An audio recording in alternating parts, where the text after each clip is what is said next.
afternoon, His Excellencies and distinguished guests. I feel very honored to be able to present my infographic. It's quite straightforward, so I'll just plunge into it straight away. So, the confluence of an emerging middle class and a youthful population really lands ASEAN in a very, very advantageous position. And the potential for harnessing technology is unbounded. And I identify 5 salient technological trends that I think are rather important, but just to give proper due credit, the first 4 trends were ideas that I took from a McKinsey report, but obviously I will elaborate them in my own words and from my perspective as a youth. And the last point was something that I thought was very important. So the first point is on mobile internet. Well, I deem mobile internet a very powerful tool that can dissolve geographical barriers and grant rural populations access to information, products, and services.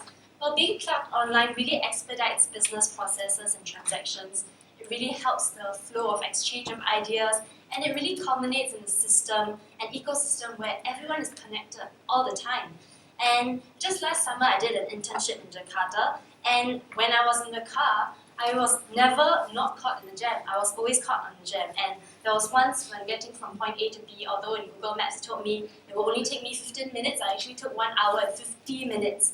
And one thing I realized when I was in the car was that everybody was on their phones. The car passengers in front of me, beside me and behind me, and even the ones in my own car, they were all constantly plugged online and looking at their devices. And these devices in our hands, they are breathtakingly powerful, these smartphones and tablets that we all carry around. And in Jakarta and Bangkok and all these other big cities, traffic is a big challenge. And capitalizing on technology to digitalize anything that requires traveling, I think it's a huge opportunity for us all. And it's no surprise that e-commerce and delivery apps are such booming sectors in ASEAN today. Now, I was just thinking if I'm living in a really rural part of Indonesia and I really need to get a product that's located in mainland Jakarta, but I really can't stand the thought of bearing with maybe a 5-hour jam just to get all the way there, then ordering something online is something that really would appeal to me, and therefore I feel that mobile internet is a really great potential for ASEAN. Now, secondly, with a combined population of 650 million people, the potential for harnessing big data also cannot be ignored. Now, the rising middle-class population, as we all know, presents vast consumption opportunities that all retailers must reach out and tap on. Japan and the UK are fast-aging populations, and China, as we know, lifted its one-child policy just last year amidst concerns on its greying population. And on the other hand, you have a country like Indonesia where nearly half of its population is below 30 years old. So we got to tap on these young, tech-savvy, vibrant middle-class people and effectively harness big data so that we can achieve cross-channel success in sales and marketing.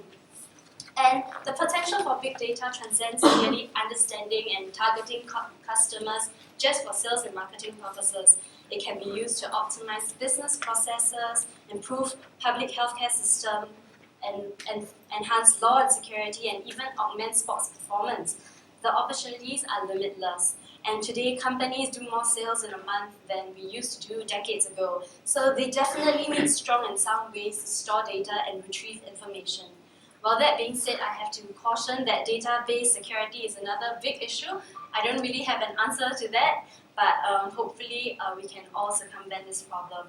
Now, thirdly, automation can, rather unambiguously, lead us down a path of efficiency and rapid development. With advances in artificial intelligence, machine learning, and natural user interfaces, machines have very quickly outstripped the need for humans to complete mundane tasks, and robots are so inexpensive nowadays. However, I do certainly need to caution that while this equips our workers to be more productive, perform bigger, better tasks faster, this sounds very utopian, and I mean, it's going to affect income inequality, and it presents a very looming threat over unskilled workers. So I will elaborate on this issue of inequality and development in my concluding remarks later. So my fourth point is about cloud technology. So I feel that it's another important trend that has the propensity to reduce costs by pooling and consolidating information. And this is widely practiced in the healthcare industry, where hospitals pool patient data, and this allows for more effective patient treatment. Unfortunately, cloud adaptation is quite fragmented across ASEAN.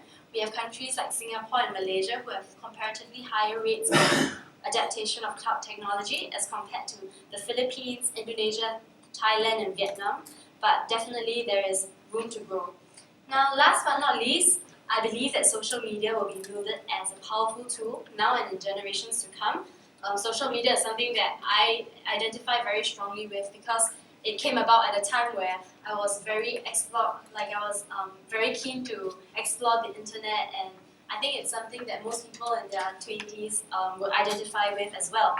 And platforms like Facebook, Instagram, Snapchat, Twitter, and so on, these apps help people like me and all the other users stay connected with each other. And it's amazing. I can just Facebook message my primary school friend even without her handphone number, even without her email address. And all these wouldn't be able or wouldn't have been possible many decades ago.